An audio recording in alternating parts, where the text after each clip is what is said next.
The hills of Malibu burned like the gates of hell, the wildfire sweeping across the landscape with terrifying speed. Smoke choked the air, turning the midday sun into a dim, blood-red orb hanging in the sky. The roar of the inferno was deafening, a relentless force that devoured everything in its path. Captain Ryan Holt stood outside the smoldering remains of a house, his hand tight around the radio. "Squad, report status," he called, his voice strained with urgency. "We're clear on the east side," came the reply from Martinez, one of the newer guys. But Ryan wasn't thinking about the east side. His eyes were locked on the house in front of him. "Charlie, what's your status?" Silence.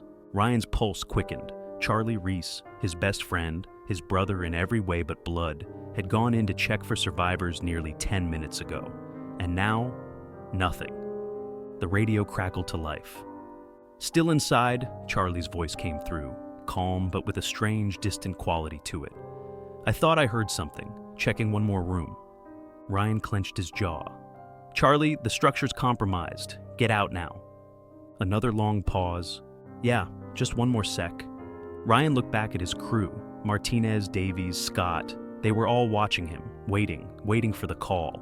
But Ryan couldn't bring himself to give the order to abandon Charlie. And then it happened. A sickening groan echoed through the smoke-filled air, followed by a deafening crash as part of the roof gave way. Flames erupted from the second story, and Ryan's stomach dropped. "Charlie, do you copy?" Nothing. "Charlie!" Martinez grabbed Ryan's arm. "Cap, we gotta go. Fire's moving too fast." Ryan stood frozen for a moment, staring at the house. The heat was unbearable now, waves of it pressing against him, making it hard to breathe. He shook his head. "We go in," he said firmly. Martinez's eyes widened. "Captain!" But before Ryan could take a step, another explosion of fire burst from the house, the front windows shattering outward in a hail of molten glass. The flames consumed the front door, sealing it like a tomb. Ryan's hands clenched into fists. He knew. They all knew. Charlie wasn't coming out. 2 days later, they found him. Charlie's body was discovered just feet from the front door, his charred turnout gear barely distinguishable from the surrounding wreckage. The forensic team said he had almost made it out. His last desperate attempt to escape, his hand reaching for the doorknob when the fire took him. Ryan watched in silence as they carried the stretcher away, his heart pounding with guilt. If I'd gone in, if I'd waited just a little longer. The crew didn't say much. They all knew the risks, but losing Charlie felt different. It wasn't just losing a teammate, it was losing him. The guilt festered. Ryan couldn't sleep, couldn't eat.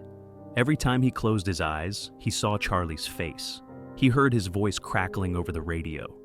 Then the body cam footage came in. Ryan wasn't sure if he wanted to see it, but he needed answers. He needed to know what happened in that house. Sitting alone in the dim break room of the firehouse, he pressed play. At first, it was normal. The shaky footage showed Charlie moving cautiously through the house, sweeping room after room with his flashlight. The thick smoke made it hard to see, but his voice was steady. "Anyone here? Fire department?" Nothing. Then, in the footage, Charlie stopped. The flashlight beam flickered over something, someone, a shadow in the doorway. "Ma'am, we have to go. It's not safe here." Ryan leaned in, his skin crawling, but there was no answer, just silence. Charlie moved closer. The shadow didn't move. "Ma'am, are you all right?"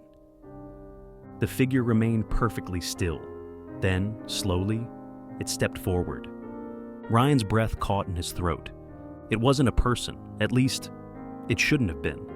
The shape in the smoke was wrong, too tall, too thin, its head tilted at an unnatural angle, and then it spoke. "You shouldn't have come back." Charlie staggered back, the camera shaking wildly. Who are you?" The voice whispered again, distorted through the static. "I never left." And then the footage erupted in static, the last thing recorded being Charlie's ragged breathing and the faint crackle of flames. Ryan turned off the video, his hands trembling. He could still hear that voice, hollow and echoing in his mind. The footage haunted him, but it was the whispers that were worse. Late at night, when the firehouse was quiet, Ryan swore he could hear it, the same voice from the video, calling from the empty hallways. "You shouldn't have come back." It followed him to his apartment, to his truck, even to the station where Charlie's gear still sat, untouched in his locker. No one wanted to move it. Then one night, the alarm bell rang, and the crew rushed to gear up for another call. Ryan reached for his coat, but his fingers froze when he saw it. Charlie's helmet, sitting neatly on the bench beside him. He stared at it, his chest tightening. He had seen it placed on Charlie's memorial the day before, but now it was here. And deep in his gut, Ryan knew, some part of Charlie never left. The reports started coming in weeks later. Witnesses claiming they saw a lone firefighter standing outside burning buildings, motionless, staring into the flames.